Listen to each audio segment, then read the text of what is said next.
Okay, here I go. My tiny house studio.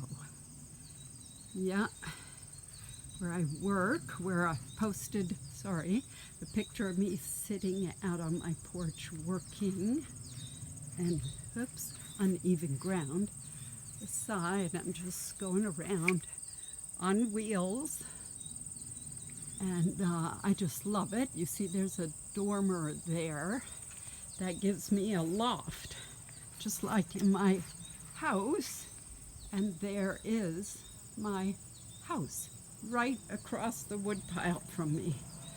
Tiny house. And now come on in. Yes, my little over the door detail.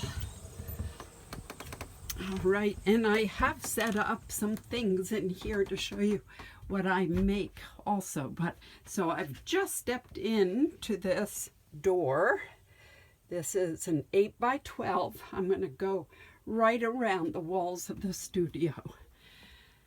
And I don't usually have all my vests hanging up, but there they are. I knit up the fabric, felted outside in my Maytag 1954 wringer washer. The fabric, when it's dry, I cut and sew into these are the adult vests there. And lots of cones of ends of yarn. I'm using Harrisville Design Shetland yarn. And you can see on my wood stove, because I haven't needed to light that yet, some of my children's vests, same process, knitting up the fabric, much less, obviously. But there is my little wood stove made by a fellow in Minnesota, up in the woods in Minnesota. And my sewing machine and everything on it that I didn't clean up comes next, because I cut and sew the vests right here.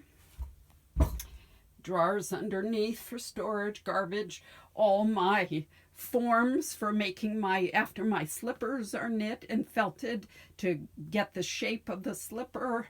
They're just sneakers a size smaller than what they are. So for a 6'7" slipper, I use a form of a 5'6" sneaker.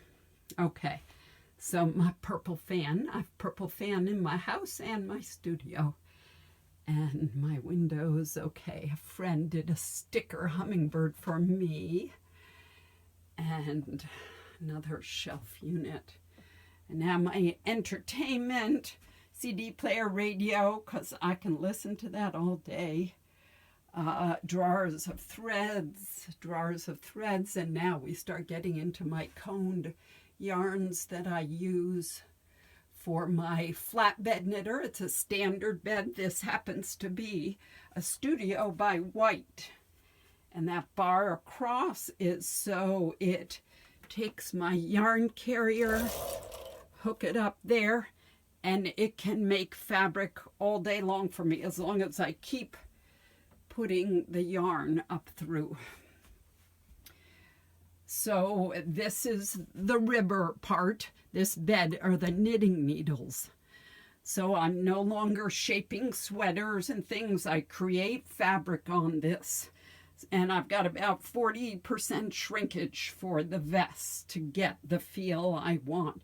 So for an adult, 48 inches around, I am making 300 more than 300 stitches wide and 400 rows, 2 of those for a vest. So I'm so grateful for this. Its brother is this bar that I've put on everything I do. I figure out a way to make it fit to my Studio by White. Okay, coming around, there are all kinds of cones of yarn you probably can't see because of the lighting. And there are more. And just a little unit to hold slipper yarn. And this is the Lana Law from Brown Sheep. Everything, when you use a machine, you need to cone up, wind onto a cone. So when I can order a cone, that's great. And all my slipper yarn up on this shelf up top. Yeah, just sold a fuchsia pair of slippers yesterday, and more my felted wool child vests, needle felting designs by Lily. She does that for me. This vest is already bought. And there's my little ducks. And now here is a pair of my felted wool slippers. This happens to be my pair. They're 8 years old. I paint on, oh yeah, sorry I'm whizzing around, this mold builder. It's a latex rubber, 2 coats with a foam brush, drying in between.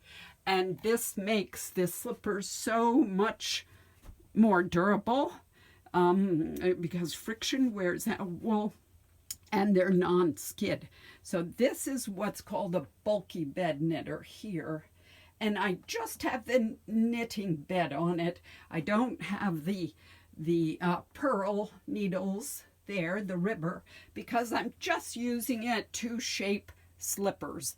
I'm knitting them flat, and then I have a seam that disappears when it's felted to sew them up. And these are workhorses. They are not commercial, but I work them every day. This happens to be a Brother model. They are not making these anymore. I think these may have been made in Japan. I got them used, and I surely work them. This is the very first knitter that I had, and I've had it for about 38 years. My auto knitter, there's nothing auto about it, except, wow, in under 2 hours, I've got a pair of socks done. In fact, here's a pair of socks somebody has ordered. I just create a, let's see, a scarf of, these will be baby leg warmers. A whole scarf of items, and dividing them with a row of cotton. Snip that out, do the Kitchener stitch for the toe, and I just love this. It's amazing. Have the ribber so I can do rib for cuffs and legs, 1-1 to a 3-1, and then the foot, I have lots of changing of needles, but about a 1907, 1908 model, and again, I got this one from Maine, and I just love it. Okay, so let me stand at the door, maybe with the door open so I can back up on my chair. It's a swivel chair, and it rolls, so I can just move all around my little studio, 8x12. That's the outside. Inside's not 8x12. That's road legal outside. And I have a whole stack of vests. When my daughter Lily visits this weekend, she'll do needle felting for me. I've got spruce and kiwi, periwinkle, all knit up, felted, cut and sewn, ready for Lily. Now this part, I'm looking overhead. I can't pull it all the way down because my knitter's in the way, but sorry about that. They're just pulled down attic stairs up to my loft, yay, where I store all my Dimpa bags full of my product ready for a show. And I unfold these up. I guess I can put them down. Here you go. I had a guy help me install it because it's a shorter distance than a usual house, but this gets my ladder out of the way. And when you're measuring inches, I can't have this in the way all the time for my work, especially when the wood stove's going. So that is great. And there's a lot of room up there, and I can't take you up because it's a mess as usual. I just keep throwing stuff. Having no shows, I haven't had to tidy up much. But that's it, my studio.